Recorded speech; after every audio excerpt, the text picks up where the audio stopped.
তারা তা করেননি। এমত অবস্থায় আমাদের এই প্রতিবাদ মিছিল বারে বারে সংগঠিত হবে। বিচার না পাওয়া পর্যন্ত ঘটিয়েছে সারা বিশ্বকে। সেখানে আপনি কোনো অবস্থাতেই এই প্রতিবাদী কণ্ঠস্বরকে আটকাতে পারবেন না। আপনি এতদিন পৃষ্ঠপোষকতা করেছেন,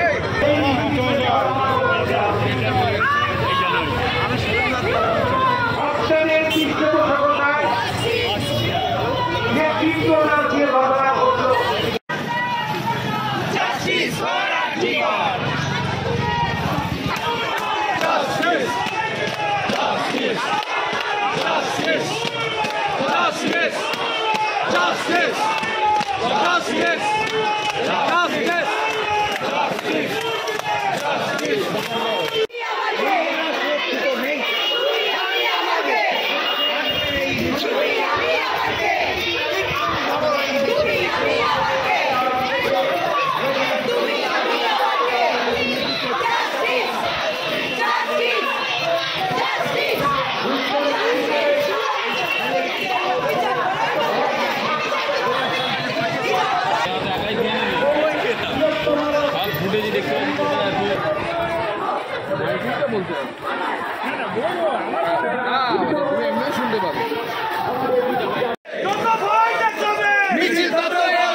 সারা বাংলার কিশোর এই 8 তারিখে দুর্বৃত্ত দিয়ে মিছিল আক্রমণ করা হলো কেন? পুলিশ প্রশাসন জবাব দাও। এই পুলিশ প্রশাসনকে সাথে নিয়ে থানার মধ্যে আক্রমণ করা হলো কেন? অপদার্থ পুলিশ প্রশাসন জবাব দাও। এই তাই তো বলি, পুলিশ তুমি উর্দি ছাড়ো, শাসক দলের ঝান্ডা ধরো। Justice! We demand justice! We demand justice! আবর্জনা সংগ্রাম! সংগ্রাম! দালালি না রাজপথ! দালালি না কত দূর? আমার দুর্গা দিচ্ছে ডাক! আমার দুর্গা দিচ্ছে ডাক! আগে হবে প্রচুর justice! We want justice!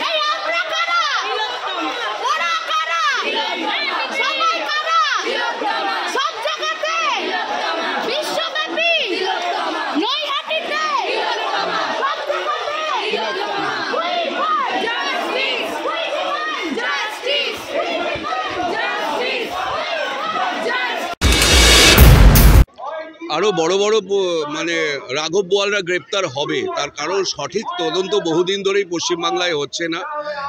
এখন সিবিআই এর নেতৃত্বে যদি সত্যি ভালোভাবে তদন্তগুলো হয়, তাহলে দীর্ঘদিন ধরে যে জমে থাকা অন্যায়গুলো নিয়ে মানুষের ক্ষোভ রয়েছে, সে নারদা হোক, সারদা হোক, রেশন দুর্নীতি হোক, স্কুল নিয়োগের দুর্নীতি হোক, দমকলের নিয়োগের দুর্নীতি হোক, তদন্ত ঠিকভাবে হলে বড় বড় রাঘব বোয়াল ধরা পড়বে বলে আমরা খুব আশাবাদী। আমি অন্যভাবে এটা দেখি, সেটা হচ্ছে সংবিধানের নামে যারা শপথ করে কোনো দায়িত্বে আসেন, আমাদের দেশের সংবিধানকে রক্ষা করার দায়িত্ব কিন্তু তাদের। তারা যদি কোথাও কোথাও ফেল করেন, সেটা রাজনৈতিক কর্মী হোক, পুলিশ কর্মী হন, কিংবা ডাক্তারদেরও তো ওথ নিতে হয়, তো এই ভুল যদি হয় তাহলে তার ফল সমাজ ভোগ করে। এবং দেখা যায় যে এই ভুল যদি দীর্ঘদিন ধরে চলে, তারপর একদিন কিন্তু তারা শাস্তি পান। এমন নয় যে অন্যায়গুলো যারা বছরের পর বছর করে যাচ্ছেন, তারা কিন্তু জনগণের বিচারে, জনগণের কিন্তু একটা বিচার আছে, সেই বিচারে কিন্তু তারা চিহ্নিত হন এবং তারপর তাদের বিরুদ্ধে প্রশাসনিক ব্যবস্থাও হয়। দাদা, শুধু টালা থানার ওসি নয়, আরও 4 কলকাতা পুলিশকে তলব করেছে ইতিমধ্যে। খবর পেলাম আমি, এবং আমি আশাবাদী যে সিবিআই যদি সঠিকভাবে তদন্ত করে, তাহলে আরও অনেক রাঘব বোয়াল ধরা পড়বে। আমরা আগে থেকে নাম দেখে দিতে চাই না, সেই রাজনীতি আমরা করি না। সিবিআইকে প্রাথমিক যাদেরকে সন্দেহ হচ্ছে তাদেরকে ধরছেন, সিবিআইকেই আবার সেটা কোর্টে প্রমাণও করতে হবে, সেজন্য দায়িত্ব রয়েছে কাজটা। কিন্তু মানুষের প্রতি যে অন্যায়, মানে আজকে যে আমরা তিলোত্তমার প্রতি যে অন্যায় হয়েছে সেটার বিরুদ্ধে আমরা সবাই যে পথে নেমেছি, আমরা যে শাস্তির দাবি চাইছি, আমরা যে বিচার চাইছি, সেটা তো সত্যি কথা এবং সেটা তো সাধারণ মানুষের কথা হয়ে দাঁড়িয়েছে। শুধু নাগরিক সমাজ নয়, সাধারণ মানুষ, পশ্চিমবঙ্গের খেটে খাওয়া মানুষ, পশ্চিমবঙ্গ নয় ভারতবর্ষের খেটে খাওয়া মানুষ, মধ্যবিত্ত মানুষ, শিক্ষিত মানুষের দাবি এটা এবং সারা পৃথিবীর বিভিন্ন কোণা থেকে এই দাবি কিন্তু উঠছে। এবং উনি যে প্রশ্নটা করলেন, আমি কিন্তু আশাবাদী সঠিকভাবে তদন্ত যদি হয় অনেক বড় বড় মাথা কিন্তু এবার গড়াদের ভেতরে যাবে।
We won. Justice. She won. Justice. We deserve. Justice. She deserves. Justice. We deserve. Justice.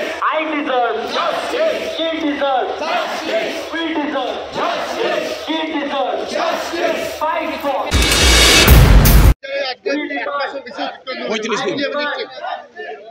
আমরা এখনো বিচার ব্যবস্থা এবং ইনভেস্টিগেশন এজেন্সির উপরে ভরসা রাখি, যদিও খুব ধীর গতিতে হচ্ছে।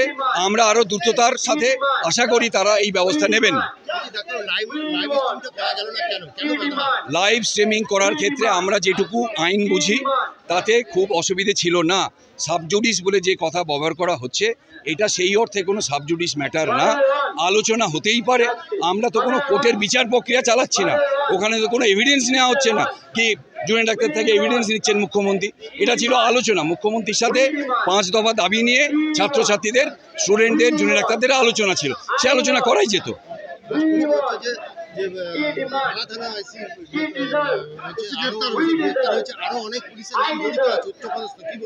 টালা থানার ওসির গ্রেফতার হওয়া প্রমাণ করে যে পুলিশ এবং প্রশাসনের একটা অংশ এই খুনের সাথে প্রত্যক্ষ বা অপ্রত্যক্ষভাবে জড়িত, এটাই প্রমাণ করে।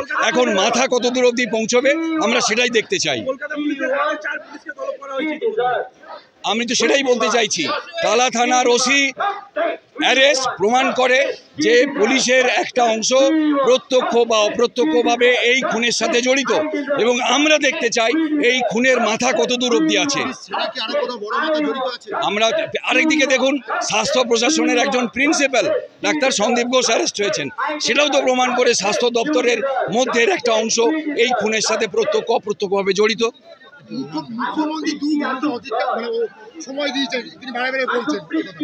না, আমরা গতকাল যখন মুখ্যমন্ত্রী আমাদের জুনিয়র ডাক্তারদের ধর্ণা মঞ্চে এসেছিলেন, আমরা খুব আশাপ্রদ হয়েছিলাম, আমরা খুব আশান্বিত হয়েছিলাম। জুনিয়র ডাক্তাররা তার ডাকে সাড়া দিয়ে তিনি যেখানে বলেছেন তার কালীঘাটের বাড়িতেই তারা গেছিলেন।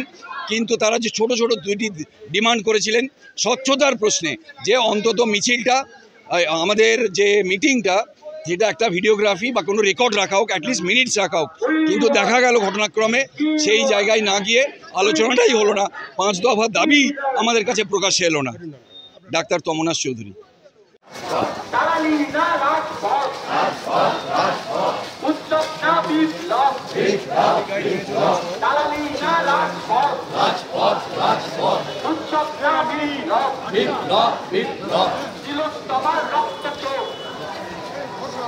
তিলোত্তমার রক্ত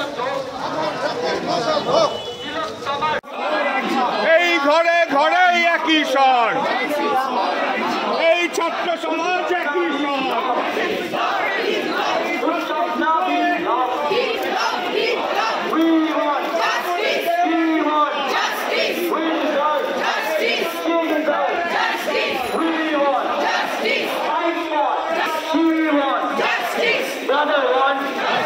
Another one. Justice. Sister one. Justice. We want.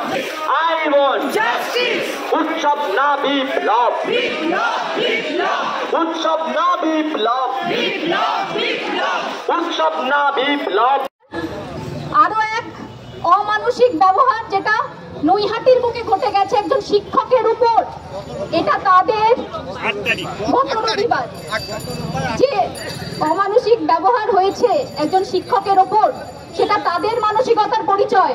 সব মানুষ তো এক হয় না, সব মানুষের চিন্তাধারা থাকলেও তারা সেটা ব্যবহার করে না। সব মানুষের মানসিকতাও এক নয়। শুধু মাননীয়ার কাছে আমার একটাই বার্তা, আমরা যেরকম ধর্ম দেখে চিকিৎসা করি না, ঠিক সেইভাবেই আমাদের না কোনো রং দেওয়ার চেষ্টা করবেন না। শুধু দুনিয়া ডাক্তারদের না, কোনো মানুষকে কোনো রং দেওয়ার চেষ্টা করবেন না। যদি পারেন, যদি ক্ষমতা থাকে আপনার, তাহলে মনুষ্যত্বের রং দিয়ে আমাদের চিহ্নিত করবেন। আমরা সেই রঙে রাঙতে চাই, এই উৎসবে আমরা সেই রং মাখতে চাই। আর একটাই কথা বলবো মাননীয়া, আপনাকে সম্মান রেখেই কথাটা বলছি, আপনি আপনার মানসিকতা নিয়ে চলুন, আমরা মানসিকতা নিয়ে চলবো। আমাদের লড়াই কিন্তু থামবে না, কারণ আমরা সবাই রাজা। আমাদের এই রাজার রাজত্বে, নইলে মধ্যে রাজার সত্ত্বে মিলব কি শর্তে, আমরা সবাই রাজা। Thank you.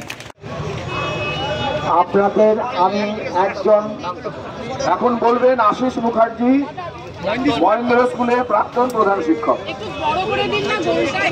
আপনাদের এই অসুস্থ শরীর নিয়ে আমি সংগ্রামী অভিনন্দন, প্রণাম, শুভেচ্ছা এবং সহযোগিতার জন্যে অকুণ্ঠ ধন্যবাদ জানাই।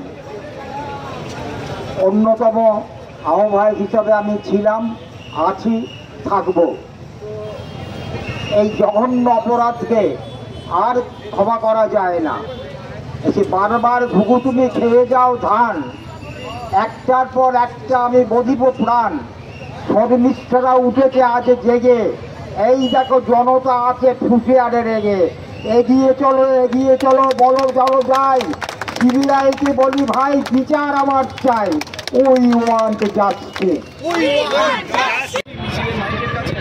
যেভাবে আমাদের ওপর আমরা একটা অরাজনৈতিক মিছিল করছিলাম এবং সেখানে কিছু দুষ্কৃতী ঢুকে আমাদেরকে নৃশংসভাবে অত্যাচার করে, আমাদের যারা দাদারা ভাইরা আছে তাদেরকে ফেলে মারে, কেউ হসপিটালে ভর্তি, কেউ এখনো রিকভার করতে পারেনি। আমাদের মেয়েদেরকে জামা কাপড় ছিঁড়ে দেওয়া হয়, মেয়েরাও প্রচন্ড মার খেয়েছে। সেই প্রতিবাদ মিছিল আজকে আমাদের, এবং অবশ্যই আমরা তিলোত্তমার বিচারের দাবিতে আজকে সবাই, এত লোক তারা বাইরে থেকে এসে আমাদের সাথে আমাদের পাশে দাঁড়িয়েছেন। এবং আপনাদের সকলকে আমরা জানাতে চাইছি যে আমরা যারা স্টুডেন্টরা সেদিন মার খেয়েছিলাম, আরও যারা অভিভাবকরা ছিলেন, আমাদের স্যাররা, আমাদের মা বাবারা, আমরা সবাই মিলে আজকে থেকে আমাদের রামকৃষ্ণ মোড়, নৈহাটি রামকৃষ্ণ মোড়ের নামকরণ করলাম তিলোত্তমা চত্বর বলে। যতদিন না আমরা এই তিলোত্তমার বিচার আর এই আমাদের উপর নৃশংসভাবে মারধরের বিচার আমরা পাবো, ততদিন নৈহাটি রামকৃষ্ণ মোড়ের নাম হবে তিলোত্তমা চত্বর।